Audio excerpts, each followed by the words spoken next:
Students, ఈరోజు మనం చూడబోయే topic priority scheduling. So previous క్లాస్లో ఆపరేటింగ్ సిస్టమ్కి సంబంధించి మనం రౌండ్ రాబిన్ అల్గోరిథం గురించి చూసాం. సో ఈరోజు primitive priority scheduling. So priority scheduling అనేది మనకి ప్రియంటివ్లో ఉంటుంది అండ్ నాన్ ప్రియంటివ్లో ఉంటుంది. సో ఫస్ట్ ఆఫ్ ఆల్ మనం ప్రియంటివ్కి సంబంధించిన ప్రయారిటీ షెడ్యూలింగ్ అనే అల్గోరిథం చూద్దాము. సో ప్రయారిటీ షెడ్యూలింగ్ అంటేనే మనకి నేమ్లోనే ఉంది. Based on priority of the process మనం సిపియు బర్స్ట్ టైంని అలాట్ చేస్తూ ఉంటాము. కాబట్టి దీనికి ప్రయారిటీ షెడ్యూలింగ్ అల్గోరిథం అని చెప్పించాం. బట్ ఎప్పుడైతే మనకి some process having equal priorities అయితే మనం ఫేస్ చేస్తామో అలాంటి సిచ్యువేషన్స్లో మనం ఫస్ట్ కమ్ ఫస్ట్ సర్వ్ బేస్లో మనం రౌండ్ రాబిన్ అల్గోరిథం లాగా సేమ్ ఎలా అయితే చేసామో సేమ్ అలానే మనకు ఫస్ట్ కమ్ ఫస్ట్ సర్వ్ బేస్లో కానీ రౌండ్ రాబిన్ని బేస్ చేసుకుని కానీ మనం ప్రయారిటీస్ని అక్కడ బేస్ చేసుకుని మనం ప్రాసెస్ చేస్తాం సిపియు బర్స్ట్ టైం అనేది. So first of all what is priority scheduling means the basic points. ఇవన్నీ కూడా మనకి ఎలాంటి మెథడాలజీస్ అంటే సిపియు షెడ్యూలింగ్కి సంబంధించిన methodologies. So it is a method of scheduling process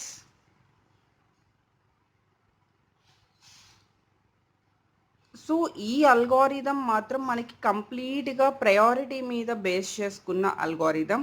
so round robin అల్గోరిథంకి వచ్చేసరికి మనకి ఒకటే ఫిక్స్డ్ క్వాంటమ్ అనేది మనం అలాట్ చేసుకుంటూ వెళ్ళిపోతాము. So that is round robin algorithm. But ఇక్కడ ప్రయారిటీస్ అనేవి మనకి ఇస్తూ ఉంటారు. ఆ ప్రయారిటీస్ని బేస్ చేసుకుని మనకి ఇక్కడ సిపియు బర్స్ట్ టైం అలొకేషన్ అనేది చేస్తూ ఉంటాం. That is the priority scheduling algorithm. So ఒక్కొక్క అల్గోరిథంకి ఒక్కొక్క బేస్ పాయింట్ పట్టుకుని మనం అల్గోరిథం అనేది డెఫినేషన్ ఉంటుంది కాబట్టి సో ప్రయారిటీ షెడ్యూలింగ్లో బేస్డ్ ఆన్ ప్రయారిటీ మనం యాక్చువల్గా చేయాలి. అయితే ఇక్కడ less priority higher priority two things ఉన్నాయి. సో ఈ ప్రయారిటీ అంటే ప్రీఎంప్టివ్ ప్రయారిటీ షెడ్యూలింగ్లో మనం first high priority should be carried out first. So first ఏదైతే హై ప్రయారిటీ ఉందో that is the carried out first. So some algorithm smallest priority కూడా మనకి chance ఉంటుంది. బట్ ఇక్కడ high priority is carried out first. So then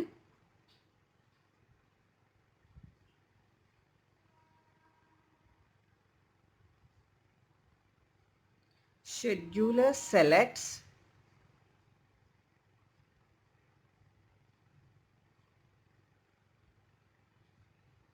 to work. So కంప్లీట్గా మనం select చేసేదంతా కూడా యాజ్ పర్ ద ప్రయారిటీని బేస్ చేసుకుని మనం సెలెక్ట్ చేస్తాం. సో అందులో high priority should B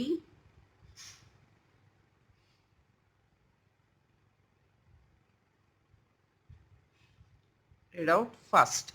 next equal priorities ఎప్పుడైతే మనం ఫేస్ చేస్తామో then we are choosing first come first serve.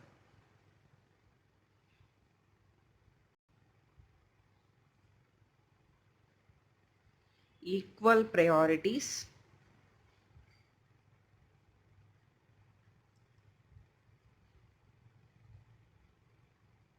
based on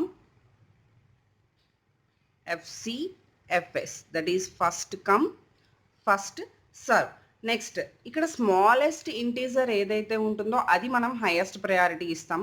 so అంటే first rank second rank third rank మనకంటే నెంబర్ 1 అనేది స్మాలెస్ట్ నెంబర్ అయినా కూడా బేస్డ్ ఆన్ నెంబర్ 10తో కంపేర్ చేస్తే మనకి ఫస్ట్ ర్యాంక్ అనేది మనకి ఏదైతే ప్రయారిటీ ఉందో అలానే మనకి ఇక్కడ ప్రయారిటీస్లో కూడా ఏదైతే స్మాలెస్ట్ ఇంటీజర్ వాల్యూ ఉందో that is based on highest priority. And largest integer ఏదైతే ఉంటుందో ఫర్ ఎగ్జాంపుల్ మనకి ఫస్ట్ ర్యాంక్ బెస్టా 10th ర్యాంక్ బెస్టా అంటే మన ప్రయారిటీ ఫస్ట్ ర్యాంక్ ఉంటుంది. సో అంటే 10 అనేది ఇంటీజర్లో బిగ్గెస్ట్ నెంబర్ అయినా కూడా అక్కడ మనం లోయెస్ట్ ప్రయారిటీ ఇస్తాము. అండ్ ఇక్కడ స్మాలెస్ట్ ఇంటీజర్ దగ్గరికి వచ్చేసరికి మనం హైయెస్ట్ ప్రయారిటీ ఇస్తాం. సో ఇక్కడ ప్రయారిటీ షెడ్యూలింగ్కి సింపుల్గా మనం ఒక ఎగ్జాంపుల్ చెప్పుకోవాలి అంటే ఫోన్ కాల్ వస్తుంది. మనం ఏదైనా మొబైల్లో డిఫరెంట్ యాప్స్ యూస్ చేస్తూ ఉంటాం. ఫేస్బుక్ అని, వాట్సాప్ అని, సమ్ ఇన్స్టాగ్రామ్ అని అలా మనం డిఫరెంట్ యాప్స్ యూస్ చేస్తూ ఉండగా మధ్యలో ఎప్పుడైతే మనకి ఫోన్ కాల్ వచ్చిందో వెంటనే ఆ ఫోన్ కాల్ వచ్చినప్పుడు ఆల్ యాప్స్ అనేవి మొత్తం కూడా మనకి బ్లాక్ అయిపోయి ఫోన్ కాల్ అనేది హైయెస్ట్ ప్రయారిటీతో మన ఫ్రెండ్కి వస్తుంది. అంటే ఆ కాల్ లిఫ్ట్ చేయడం ఆర్ క్యాన్సిల్ చేయడం ఏదో ఒకటి చేసే వరకు కూడా మీకు రిమైనింగ్ యాప్స్ అనేవి మనం యాక్సెస్ చేయడం పాసిబిలిటీ ఉండదు. So that is the priority scheduling. అంటే మనం ఫస్ట్ హైయెస్ట్ ప్రయారిటీ ఏదైతే ఉందో ఆ ప్రయారిటీకి మనం ఫస్ట్ ప్రిఫరెన్స్ అనేది ఇస్తూ ఉంటాం. సో నెక్స్ట్ ఒక ఎగ్జాంపుల్ చూద్దాము. సో ఇప్పుడు మనం ఒక ఎగ్జాంపుల్ చూద్దాం. ప్రయారిటీ షెడ్యూలింగ్కి సంబంధించి ఒక ఎగ్జాంపుల్. నేను సమ్ ప్రాసెసెస్ తీసుకుని ఆ ప్రాసెస్కి సంబంధించిన arrival time and priority and burst time తీసుకుంటున్నాను. So first I'm taking some process members and arrival time and priorities and burst time. So నేను ఇక్కడ టోటల్ 5 ప్రాసెస్ తీసుకుంటున్నాను. P1, P2, P3, P4 and P5. Next arrival time వచ్చేసరికి 0, 1, 2, 3, 5. Next priorities 3, 2, 4, 6 and 10. Burst time వచ్చేసరికి 3, 4, 6, 4, 2. So ఇక్కడ ప్రీవియస్గా మనం చెప్పుకున్న example మనం ఆల్రెడీ ప్రయారిటీ షెడ్యూలింగ్ సంబంధించి కంటెంట్ చూసాం. సో అందులో ఏంటంటే సేమ్ యాజ్ మన ర్యాంక్స్ ఎలా అయితే మనం తీసుకుంటామో ఇక్కడ లీస్ట్ నెంబర్ ఏదైతే ఉందో దానికి మనం హైయెస్ట్ ప్రయారిటీ ఇస్తాము. హైయెస్ట్ నెంబర్కి లీస్ట్ ప్రయారిటీ అనేది ఇస్తాం. సో ఇక్కడ ప్రయారిటీస్లో తీసుకుంటే the least number is 2 and the highest number is 10. So 2 having the highest priority and 10 having the least priority. So అంటే మనకి P2 అనేది అందరికన్నా హైయెస్ట్ ప్రయారిటీలో ఉంటే P5 అనేది లోయెస్ట్ ప్రయారిటీలో ఉంది. బికాస్ అక్కడ ఇచ్చిన ప్రయారిటీస్లో ద లీస్ట్ నెంబర్ P2 కాబట్టి that is having highest priority. So అయితే యాక్చువల్గా ఇప్పుడు మనకి ఫస్ట్ ప్రయారిటీస్ బేస్ చేసుకుని మనం ఇన్సర్ట్ చేయాలి అంటే P2 అనేది హైయెస్ట్ ప్రయారిటీ ఉంది. కానీ మనకి అరైవల్ టైం స్టార్టింగ్ ఎప్పుడు మనం 0 నుంచి స్టార్ట్ చేస్తాం. సో ఇక్కడ P2కి అరైవల్ టైం వచ్చేసరికి 1 ఉంది, బట్ P1కి అరైవల్ టైం వచ్చేసరికి 0 ఉంది. సో మనం ఫస్ట్ ఎప్పుడు కూడా అరైవల్ టైం 0 నుంచి స్టార్ట్ చేయాలి కాబట్టి ఇక్కడ ఫస్ట్ నేను P1తో స్టార్ట్ చేస్తున్నాను. ప్రయారిటీని బేస్ చేసుకోకుండా అరైవల్ టైం అంటే ఫర్ ఎగ్జాంపుల్ ఇప్పుడు నేను ఇక్కడ 0 నుంచి స్టార్ట్ చేయాలి, కానీ బేస్డ్ ఆన్ ప్రయారిటీ స్టార్ట్ చేయాలి అంటే మనం 1తో స్టార్ట్ చేయాల్సి ఉంటుంది. సో P1 ఆల్రెడీ అక్కడ 0 పొజిషన్లో అరైవల్ టైంలో వచ్చేసి ఉండాలి. కాబట్టి మనం ఫస్ట్ 0 టైంలో ఉన్న P1కే మనం ఛాన్స్ ఇస్తున్నాం. So first I'm entering P1. So P1 enter చేసిన తర్వాత అప్ టు ఎంత టైం వరకు మనం P1ని అలాట్ చేస్తాము. యాక్చువల్గా P1కి 3 burst time 3 milli seconds burst time ఉంటే మనం ఎంత టైం అలాట్ చేయాలి అంటే ఓన్లీ 1 మిల్లీ సెకండ్ మాత్రమే మనం అలాట్ చేస్తున్నాం. ఎందుకు అంటే నెక్స్ట్ అరైవల్ టైం 1 అంటే 1 పొజిషన్లో ఆల్రెడీ ఎనదర్ ప్రాసెసెస్ మనకు వస్తుంది కాబట్టి మనం ఏం చేస్తున్నాము P1కి ఓన్లీ 1 మిల్లీ సెకండ్ మాత్రమే మనం టైం అనేది అలాట్ చేస్తున్నాం. సో నెక్స్ట్ ఛాన్స్ ఎవరికి P2 అంటే యాక్చువల్గా 1 అనే ఇంటర్వెల్ దగ్గర మనకి రావాల్సిన ప్రాసెస్ P2. సో ఇప్పుడు మనం చెక్ చేయాల్సింది ఏంటంటే మనకి ఇక్కడ ద మెయిన్ ప్రీఎంప్టివ్ షెడ్యూలింగ్కి సంబంధించిన the point is lesser than number. It gives the highest priority. అంటే మనం ఇప్పుడు ప్రెజెంట్ యాక్చువల్గా 1 అనే అరైవల్ టైం దగ్గర రావాల్సిన P2కి మనకి ఇచ్చిన ప్రయారిటీ 2 అండ్ ఇప్పుడు ప్రెజెంట్ క్యూలో ఉన్న ప్రెజెంట్ ఇక్కడ రన్నింగ్లో ఉన్న ప్రాసెసర్కి వచ్చిన ప్రయారిటీ 3.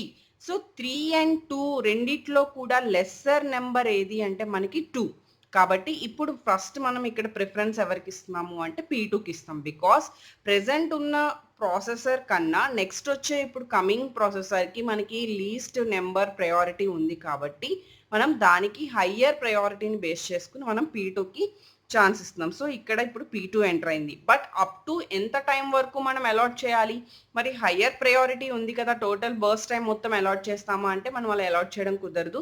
సో ఇక్కడ ఏం చేయాల్సి వస్తుంది అంటే నెక్స్ట్ అరైవల్ టైం ఎక్కడి వరకు ఉందో అక్కడ వరకు మాత్రమే మనం టైం అనేది అలాట్ చేస్తున్నాం. నెక్స్ట్ అరైవల్ టైం 2 అంటే 1 నుంచి 2 అంటే P2కి ఓన్లీ 1 మిల్లీ సెకండ్ మాత్రమే మనం అలాట్ చేయగలుగుతాం. So that is 2. సో ఇప్పుడు సెకండ్ అరైవల్ టైం దగ్గర మనకి ఎవరు వస్తున్నారు? P3. So P3 second arrival టైంలో వచ్చినా మనం ఇక్కడ ఛాన్స్ P3కి ఇవ్వాలా ఇంకెవరికి ఇవ్వాలా అంటే ప్రెజెంట్ ఇక్కడ రన్నింగ్ P2 రన్ అవుతుంది. సో P2 రన్ అయ్యేటప్పుడు P2తో కంపేర్ చేస్తే P3 యొక్క ప్రయారిటీ అనేది లెస్సర్గా ఉంటే దానికి మనం హైయెస్ట్ ప్రయారిటీ ఇస్తాం. బట్ ఇక్కడ P3కి సంబంధించిన ప్రయారిటీ 4, P2కి సంబంధించిన ప్రయారిటీ ఈస్ 2. బట్ ఇక్కడ P2కే లెస్సర్ నెంబర్ ఉంది కాబట్టి మనం హైయెస్ట్ ప్రయారిటీ P2కి ఇస్తున్నాం. సో అగైన్ P2కి టైం అలాట్ చేస్తాం. బట్ అప్ టు మనకి నెక్స్ట్ అరైవల్ టైం 3 కాబట్టి ఓన్లీ 3 వరకు మాత్రమే మనం అలాట్ చేయగలుగుతాం. So again next after arrival time of 3 again నేను P2కి ఛాన్స్ ఉంది. P2 రన్ అవ్వడానికి ఛాన్స్ ఉంది. కానీ ఇక్కడ అరైవల్ టైమ్ 3 దగ్గర P4 వస్తుంది. సో P4 వచ్చినప్పుడు మనకి ఇక్కడ ప్రయారిటీ P4 యొక్క ప్రయారిటీ 6. సో 6తో కంపేర్ చేస్తే ప్రెజెంట్ రన్నింగ్ P2 యొక్క ప్రయారిటీ 2. కాబట్టి అగైన్ ఇప్పుడు నేను ఏం చేస్తున్నాను, P4కి కాకుండా మళ్ళీ P2కే నేను ఛాన్స్ ఇస్తున్నాను because it's having the highest priority than P4. So next ఇప్పుడు మళ్ళీ మనం ఎంతవరకు టైం అలాట్ చేస్తాము అంటే ఆఫ్టర్ 3 తర్వాత మనకి 4 అరైవల్ టైం లేదు. నెక్స్ట్ అరైవల్ టైం వచ్చేసరికి 5. కాబట్టి మనం P2కి 5 వరకు అలాట్ చేయొచ్చు. సో ఇప్పుడు ఒకసారి P2 మొత్తం క్యాలిక్యులేట్ చేస్తే ఇక్కడ 1, ఇక్కడ 1 అండ్ ఇక్కడ 2. టోటల్ P2 యొక్క అరైవల్ టైం వచ్చేసరికి 4. Total burst time calculation 4. So ఇక్కడ P2కి కావాల్సింది కూడా 4. కాబట్టి P2 యొక్క ప్రాసెసింగ్ అనేది కంప్లీట్ అయిపోయింది. బట్ P1కి మనం ఆల్రెడీ 1 అలాట్ చేసాం. సో 3లోంచి మనం 1 ఆల్రెడీ అలాట్ చేసాం కాబట్టి హియర్ 2. సో ఇప్పుడు మనకి total arrival times 0, 1, 2, 3, 5. Total 5 arrival times ఉన్నాయి. ఆల్రెడీ మనం 5 కంప్లీట్ చేసుకున్నాం. అంటే ఆల్ ప్రాసెసెస్ యొక్క వర్కింగ్ టైం అనేది అరైవల్ టైం అనేది మనకి కంప్లీట్ అయిపోయింది. సో అలానే P2 యొక్క వర్క్ కూడా మనం కంప్లీట్ చేసుకున్నాం. సో ఇప్పుడు నెక్స్ట్ మనం ఎవరిని గెట్ చేసుకోవాలి అంటే ఎవరైతే ఇక్కడ నెక్స్ట్ ప్రయారిటీ అనేది మనకి బేస్ అయి ఉందో. సో ఆల్రెడీ 2 కంప్లీట్ అయిపోయింది. Next 3, 4, 6, 10. So next priority we are giving 3. ఎందుకంటే 4 కన్నా 3 లీస్ట్ నెంబర్, 6 కన్నా 3 లీస్ట్ నెంబర్ అండ్ 10 కన్నా 3 లీస్ట్ నెంబర్. కాబట్టి ఇప్పుడు నెక్స్ట్ ఛాన్స్ మనకి ఎవరికి ఇవ్వాలి, P1కి ఇవ్వాలి. సో P1కి ఇచ్చేటప్పుడు P1కి ఇంకా ఎన్ని మిల్లీ సెకండ్స్ అవసరం అవుతుంది బర్స్ట్ టైం అంటే 2 మిల్లీ సెకండ్స్ అవసరం అవుతుంది. సో మనకి ఇంక ఇక్కడ ఎక్కడైనా అరైవల్ టైం చెక్ చేసుకోవాల్సిన నీడ్ ఉందా అంటే లేదు. ఎందుకంటే ఆల్రెడీ ఆల్ ప్రొసెసర్స్ అన్ని అరైవల్ టైం కూడా మనం కంప్లీట్ చేసుకున్నాం. సో కాబట్టి ఇక్కడ నేను డైరెక్ట్గా 2 మిల్లీ సెకండ్స్ అనేది నేను ప్రొవైడ్ చేశాను. సో P1 కూడా మనకి కంప్లీట్ అయిపోయింది. ఆఫ్టర్ దట్ 3 అయిపోయింది, 2 అయిపోయింది. నెక్స్ట్ ఈ 4, 6, 10లో లీస్ట్ నెంబర్ వచ్చేసరికి 4. So 4 gives the highest priority. అంటే నేను ఇక్కడ P3కి ఛాన్స్ ఇస్తున్నాను. సో ఇప్పటి వరకు మనకి ప్రయారిటీస్లో P3కి మనం ఛాన్స్ ఇవ్వలేదు కాబట్టి టోటల్ P3కి కావాల్సిన బర్స్ట్ టైం మొత్తం కూడా నేను ఇక్కడ అలాట్ చేస్తున్నాను. So 7 +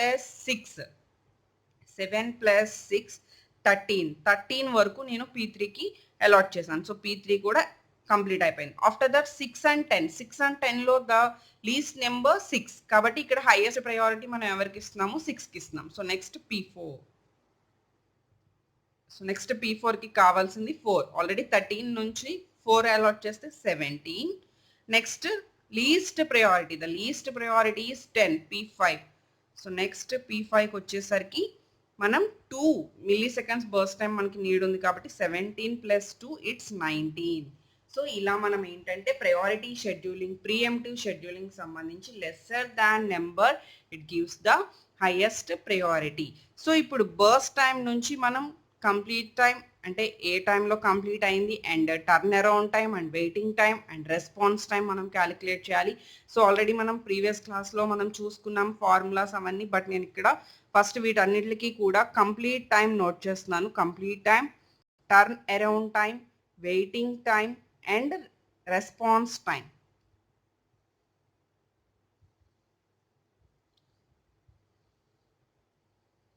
so first complete time అంటే సింపుల్గా మనకి ఇక్కడ ప్రాసెసర్కి సంబంధించిన లాస్ట్ మిల్లీ సెకండ్స్ ఎంతో మనం అది నోట్ చేసుకుంటూ వెళ్తాము.